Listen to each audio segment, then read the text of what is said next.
அன்னை திரிசக்தி வாராகியின் அருள் ஆசைகளோடு வாராகி யாத்திரையாக நாம் இப்பொழுது இன்றைய தினம்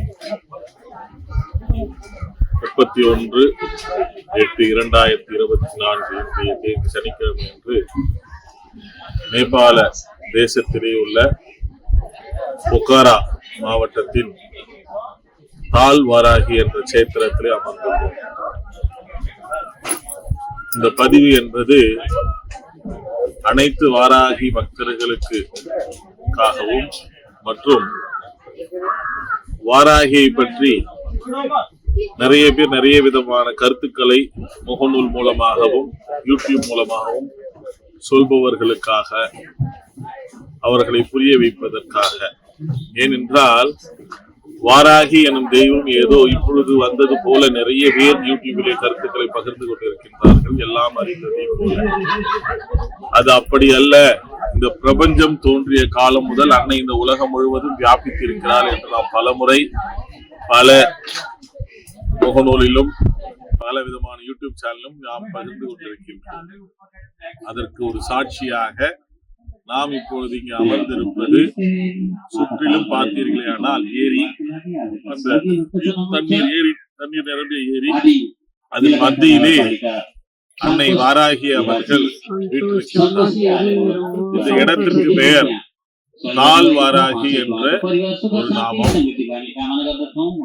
இங்கிருந்து பார்த்தால் இமயமலை நன்றாக தெரியும். இடதுபுறத்திலே இந்த பக்கம் பார்த்தீங்கன்னா மலை சூழ்ந்த ஒரு பகுதி, இடையில் கிட்டத்தட்ட ஒரு 500-600 அடிக்கு மேல் ஆழம் கொண்ட ஒரு மிக பிரம்மாண்டமான ஒரு ஏரி.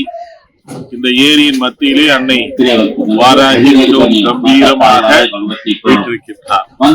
இந்த வாராகியினுடைய சரித்திரம் என்பது எவருமே அறியப்படாத ஒரு சரித்திரமாகவே உள்ளது. இந்த நேபாள தேசத்திலே கேட்டீர்களானால் ஒருவர் 1000 ஆண்டுகள் என்று சொல்வார்கள், ஒருவர் 2000 ஆண்டுகள் என்று சொல்வார்கள், ஒருவர் எங்களுக்கு தெரிந்து மகாபாரத காலத்திலிருந்து என்று சொல்வார்கள். இப்படி ஒவ்வொருவர் ஒவ்வொரு விதமாக சொன்னாலும் கிட்டத்தட்ட எவர் வாயிலிருந்து நாம் கேள்விப்பட்டாலும் 1000-2000 ஆண்டுகளுக்கு முன்பிலிருந்தே இந்த ஆலயம் இருப்பதாக பல பேர் சொல்ல தகவல் இங்கே கேட்டிருக்கிறோம். இந்த வாராகியினுடைய மற்றொரு சிறப்பு என்றால், நாம் ஏற்கனவே சொல்றது போல இந்த கலியுகத்தில் வாழ்ந்த ஒரு மிகப்பெரிய மகான் இதன் அருகாமையில் உள்ள ஒரு நகரத்தில் தான் தன் பிறப்பிடமாக பிறப்பை எடுத்தார். அவர் இவ்விடத்திலே வந்து அமர்ந்துதான் தனக்கு வேண்டிய கர்ம வினைகளை எல்லாம் போக்கி அவர் ஞானம் பெறுவதற்கும் உலகம் முழுவதும் அவருடைய மார்க்கம் பரவி இருப்பதற்கும் அச்சாரமாக விளங்கிய ஒரு ஆலயம் தான் இந்த தால் வாராகி. இப்படி பலவிதமான வரலாற்று உண்மைகளும் மிகவும் சக்தி படைத்த ஒரு இடமாக பாவிக்கப்படுகிறது. பல மன்னர்களும் பலவிதமான நம் புராண காலத்திலே சென்று பார்த்தீர்களோ ஆனால் மகாபாரத காலம் தொட்டு ராமாயணம் காலம் தொட்டு இவ்விடத்திலே வந்து வணங்கிவிட்டு சென்றதாக சரித்திரங்கள் சொல்றாங்க.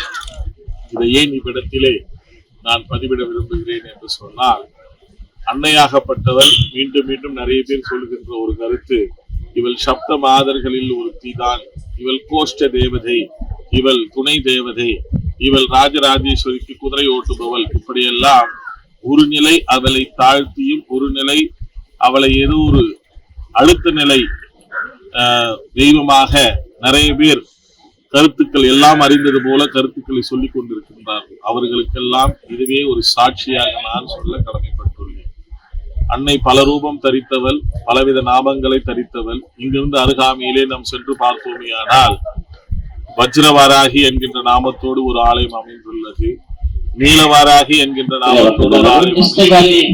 நேபாள தேசத்தில் திரும்பி பார்த்தினாலும் வராகி வராகி என்ற ஆலயங்கள் தனி தெய்வமாக, நாம் ஏதோ சிவாலய தெய்வமாகவோ அல்லது சப்தமாதர்கள் ஒருத்தியாகவும் கிடையாது.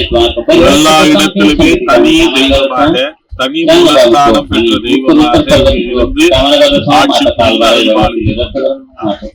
நமக்கெல்லாம் நன்றாக தெரியும். ஆன்மீக பூமி என்பது உலகத்திலே மிகச்சிறந்த ஆன்மீக பூமியாக பாவிக்கப்படுவது திபெத் மற்றும் நேபாள தேசம். எல்லா மதத்தினுடைய தலைவர்களும் சரி, எல்லா மார்க்கத்தினை உருவாக்கியவர்களும் சரி, இந்த உலகத்திற்கு போதனைகளை தந்த அத்தனை நபர்களும் சரி இவ்விடத்திலே வந்துதான் ஞானம் பெற்றதாக ஒரு சரித்திரமும் உண்டு. அப்படி புண்ணிய தேசமாம் இவ்விடத்திலே எங்கு திரும்பினாலும் அன்னையினுடைய ஆலயத்தை பார்க்கின்ற பொழுது நாம் ஏற்கனவே பல விதமான சத்சங்கத்தில் உரைத்தது போல இவளே ஆதிசக்தி என்கின்றதற்கு இதுவே ஒரு மிகப்பெரிய சாட்சியாக விளங்குகிறது.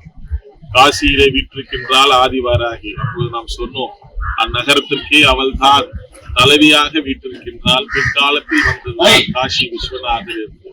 அதற்கு இதுவும் ஒரு சான்றாக இந்த நேபாள தேசத்திலே இந்த தாழ்வாராகி பல நூற்றாண்டுகளாக பல யுகங்களாக ராமாயண காலம் முதல் மகாபாரதம் காலம் கடந்து இன்றும் இவ்விடத்திலே இருந்து அனைவருக்கும் அருள் செய்து கொண்டிருக்கின்றார் என்கின்ற ஒரு வரலாற்று உண்மையை அனைத்து வாராகி பக்தர்களுக்கும் வாராகியை பற்றிய அந்த ஆராய்ச்சியில் இருப்பவர்களுக்கும் வாராகியை பற்றி ஒன்றுமே அறியாமல் விமர்சிப்பவர்களுக்கும் இது ஒரு வரலாற்று உண்மையாக நாம் சொல்ல கடமைப்பட்டிருக்கின்றோம்.